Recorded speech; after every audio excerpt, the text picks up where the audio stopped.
Queremos agora falar de um assunto também relacionado à questão do desalinhamento músculo-esquelético, que costumamos chamar algo mais para a medicina esportiva.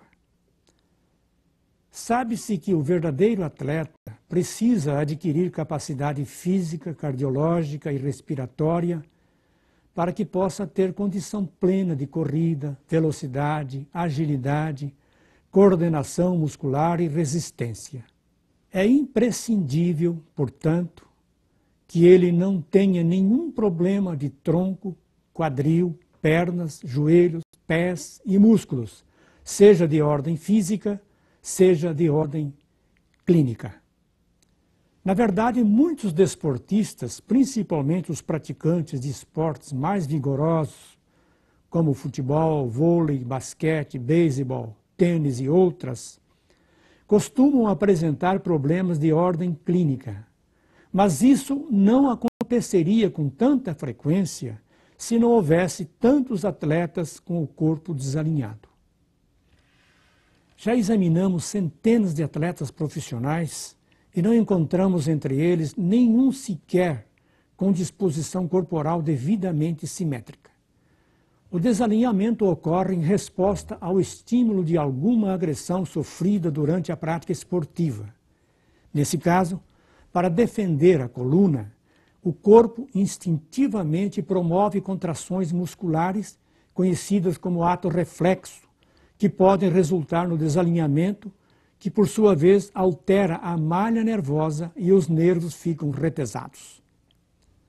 Mais que qualquer outra pessoa, por causa dos embates naturais do esporte, os atletas estão sujeitos ao desalinhamento músculo-esquelético. Eles precisam de cuidados especiais que vão além dos tratamentos convencionais praticados pela medicina esportiva. Essa desarmonia acaba por agredir a massa muscular, provocando dores e, eventualmente, lesões musculares. As queixas mais comuns para os atletas em geral são dores lombares, ciáticas, distensões musculares e cãibras, e para os tenistas também dores no pescoço, nos ombros e nos braços. Em alguns casos, essas dores podem ser discretas, mas poderão se agravar com dores reflexas por causa do retesamento dos nervos. Se os atletas se submetessem à terapia do realinhamento corporal, eles não teriam distensões musculares nem contusões mais graves. Mesmo que tivessem, iriam sarar rapidamente e seriam mais produtivos em suas modalidades esportivas. No caso da lesão muscular, a medicina aponta vários fatores predisponentes, por exemplo, baixa resistência física, fadiga muscular, falta de aquecimento, inatividade prolongada e vários outros. Esses fatores, porém, não são a causa intrínseca das lesões. Eles apenas tornam a massa muscular predisposta a lesões. Ou seja, o músculo fica propenso a se romper com mais facilidade. Ainda assim, se o corpo do atleta estiver em sua devida simetria, as lesões dificilmente ocorrerão, mesmo que existam os chamados fatores predisponentes. Uma sobrecarga muscular comum ou uma contração mais violenta não iria causar distensão muscular, porque o próprio músculo tem o seu mecanismo de defesa. Quando a força da contração não é suficiente para realizar o trabalho que o corpo exige, esse mecanismo de defesa entra logo em ação e ordena imediatamente o relaxamento dos músculos exigidos. É o que acontece, por exemplo, com o halterofilista. Esse atleta possui muita força muscular, mas quando não consegue levantar ou sustentar o peso, ele simplesmente desiste. Numa ação de autodefesa por ato reflexo, os impulsos nervosos determinam que os músculos relaxem para não provocarem danos a si mesmos. Se o corpo do atleta estiver em simetria, os nervos e os músculos vão funcionar sempre em harmonia cinética. Ou seja, Quando um conjunto de músculos vier a imprimir algum movimento, seja de alongamento, seja de torção, todos os nervos inseridos naqueles músculos vão trabalhar em harmonia, sem nenhum prejuízo para a massa muscular ou para os próprios nervos.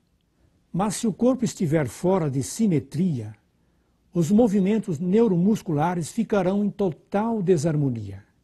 Os nervos da coluna, que por causa do desalinhamento corporal estão retesados desde a raiz, ficarão em posição divergente dos movimentos da massa muscular, originando a desarmonia cinética. A desarmonia cinética, por sua vez, constitui a causa intrínseca da maioria das lesões e pode provocar rupturas musculares sempre que um movimento vier a extrapolar os limites de estiramento dos nervos. Observe o seguinte: o atleta comanda o alongamento da perna direita para saltar um obstáculo, interceptar uma bola ou dar um passo mais longo.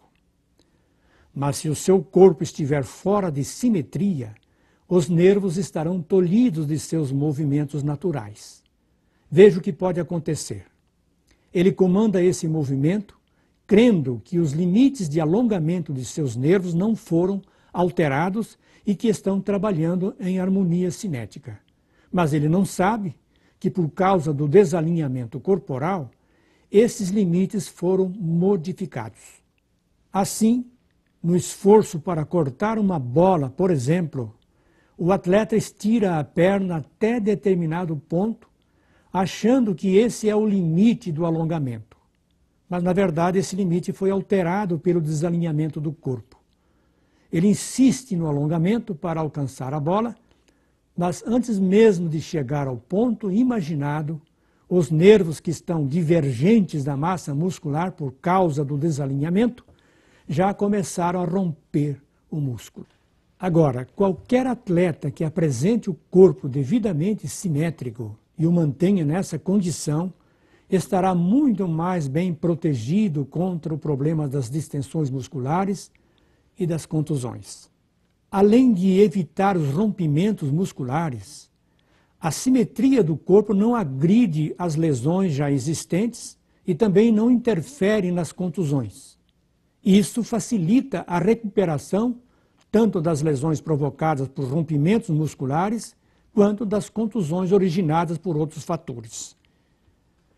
A nova terapia do realinhamento músculo-esquelético não só restabelece a harmonia cinética entre nervos e músculos, eliminando a causa intrínseca das lesões musculares, como também permite que as partes lesionadas do corpo por distensões ou contusões sejam curadas mais depressa e que o atleta obtenha melhor rendimento físico. Posso citar aqui como exemplo o jogador Carlos Alberto Torres, lateral direito e capitão da Seleção Brasileira de Futebol de 1970. Convocado para a Copa da Alemanha de 1974, durante um treino em Teresópolis, ele trombou com outro jogador que pisou em seu pé direito e o machucou. Os médicos da seleção dispensaram-no, alegando que ele levaria de 15 a 60 dias para se recuperar. E esse prazo venceria depois do embarque para a Alemanha. Olha, eu conheci o Pedro Lhás há exatamente 35 anos atrás, no ano de 1974, quando eu fui cortado da seleção brasileira que ia disputar a Copa do Mundo da Alemanha, em 1974. No primeiro treinamento eu sofri uma contusão, uma pancada que eu levei no peito do pé, no dorso do pé, e fiquei fazendo o tratamento na seleção e não consegui a minha recuperação. E por isso mesmo eu fui cortado da delegação que foi defender o tetracampeonato naquela época para a seleção brasileira. Fui cortado, voltei a Santos, onde eu jogava naquela época, e o Pedro foi ao meu encontro lá na Vila Belmiro e fez questão que eu viesse ao seu consultório, que ele ia me botar, iria me recuperar. Eu falei, pô, mas o Pedro trata de coluna, o meu problema é no dorso do pé, no peito do pé. Eu fiquei meio sem entender, mas segui o Pedro e vim no seu consultório. Olha, eu fui um dos que estrearam a mesa mágica do Dr. Pedro Lias. Olha, dali a 2 semanas, podem ou não acreditar, mas é a minha palavra que eu estou colocando aqui. Eu estava totalmente recuperado com o tratamento que eu fiz da coluna, que refletia a dor lá no peito do pé. E voltei a jogar no Santos, mas infelizmente não consegui voltar para a seleção brasileira. Tive outros problemas, joelho, dor lombar, mas sempre recorrendo aos cuidados do Dr. Pedro Lias. Um dos casos mais importantes também, não ocorreu comigo, foi com meu filho, Alexandre Torres, que foi jogador de futebol, na época jogador do Fluminense, que estava com problema de pubis. É um problema que afeta os jogadores muito. Vocês podem ver aí através do noticiário, o jogador está sempre com um problema de pubis. E na época o médico do Fluminense, falecido Dr. Arnaldo Santiago, queria operar o Alexandre, depois de 2 ou 3 meses que ele não conseguia se recuperar, quando o Pedro se comunicou comigo e pediu, não deixe operar o Alexandre, traga ele aqui para São Paulo para ficar 3 dias, para fazer o tratamento durante 3 dias. Olha, nunca mais o Alexandre teve nenhum problema no pubis, depois de fazer a recuperação aqui com o Dr. Pedro Lias. Então, está aqui o meu testemunho da eficiência do tratamento de coluna com o Dr. Pedro Lias. Acreditem, é mais do que bom, é ótimo. Temos ainda muitos outros casos ocorridos com atletas profissionais ou amadores de várias categorias esportivas, acometidos de dores ou distensões musculares e contusões, os quais, tendo se submetido à nova terapia do realinhamento músculo-esquelético, ficaram recuperados em espaço de tempo muito menor que o período previsto com tratamentos convencionais. Outro caso que chamou a atenção da imprensa foi a recuperação surpreendente de Manuel Maria, na época jogador do Santos Futebol Clube. Recuperado clinicamente de um grave acidente de automóvel, ele já estava perdendo a esperança de voltar a jogar o seu alegre futebol. Meu nome é Manuel Maria, eu sou um ex-jogador de futebol. Disputei uma Olimpíada pelo Brasil e em 70, na minha melhor fase, inclusive fiquei convocado entre os 40 que foram ao México. Infelizmente eu não pude viajar. E nas próximas eu iria. Porém, em 8 de outubro de 1970, eu sofri um acidente grave e que paralisou completamente a minha vida futebolística. E fiquei internado 11 dias em estado de coma. E depois de bastante treinamento, de tratamentos, eu fiquei curado, clinicamente estava perfeito. Fui liberado para os treinamentos em 1971 já. E durante o treinamento eu senti a dificuldade, inclusive tinha dupla visão, tinha dores nas pernas.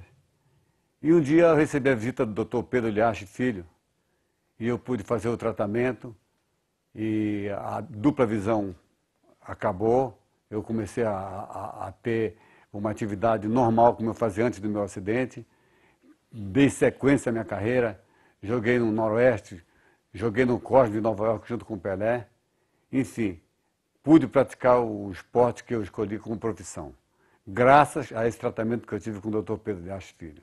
Embora a medicina esportiva tenha conseguido grandes feitos na recuperação traumática, na reabilitação física e até mesmo na produção de atletas, falta a ela algo mais. Falta a nova terapia do realinhamento músculo-esquelético. Esse algo mais veio para acrescentar e somar a tudo de bom que já existe na medicina esportiva. Juntando-se aos procedimentos tradicionais, essa modalidade médica estaria apta a resolver com muito mais rapidez e eficácia todos os problemas com lesões ou contusões. E os maiores beneficiados seriam os atletas e o esporte.